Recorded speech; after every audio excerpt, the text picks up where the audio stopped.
కానీ మీరంత అడ్డగోలుగా కూర్చొని చట్టాలని, రాజ్యాంగాన్ని, లాని అతిక్రమించి మీరు చేస్తే ఇంకా మేము మాట్లాడాల్సి వస్తుంది. మొన్న తెలంగాణ ఆంధ్ర బోర్డర్లో నేను వస్తున్నప్పుడు ఆ గొడవ it is nothing short of a civil war. అది సివిల్ వార్ అంటే చట్టాలని ఎన్ఫోర్స్ చేసే లా ఎన్ఫోర్స్మెంట్స్కి ఎదురెళ్ళడం. ఎందుకు ప్రజలు ఎదురొస్తారంటే అంత విసుగు ఉంది. పోలీస్ వ్యవస్థ కూడా ఇంత బానిసత్వంతో ఉంటే నిజంగా ఎవరు ఏం చేయలేరు. అప్పుడు ప్రజల చేతిలో తీసుకుంటారు. మేము ఇంకా చాలా బాధ్యత గల వ్యక్తులం కాబట్టి చాలా పద్ధతిగా మాట్లాడుతున్నాం. నేను మర్చిపోకండి అందరూ. 2000 వచ్చే ఎన్నికలు 6 నెలలు జగన్ నీకు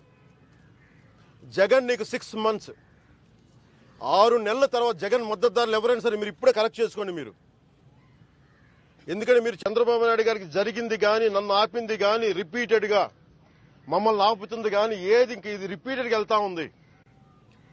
ఇంకా 6 నెలలు మీరు ఏం చేసినా మీకు గొడవే కావాలి, మాకు సివిల్ వారే కావాలి, యుద్ధ వాతావరణమే కావాలి అంటే మీకు యుద్ధమే కావాలంటే యుద్ధమే ఇస్తాం. మీకు యుద్ధమే ఇస్తాం.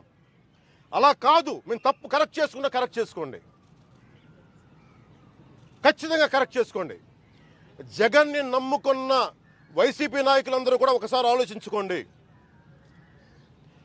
మీరు ఆలోచించుకొని మీరు అతనికి మద్దతు ఇవ్వాలా, నిలబడాలా. రేపొద్దున భవిష్యత్తులో మీరు కూడా ఇదే ఆరోపణలు ఎదుర్కోవాల్సి వస్తుంది. మేము వదలం ఎవరిని, ఖచ్చితంగా ఏ ఒక్కరిని వదిలిపెట్టాం.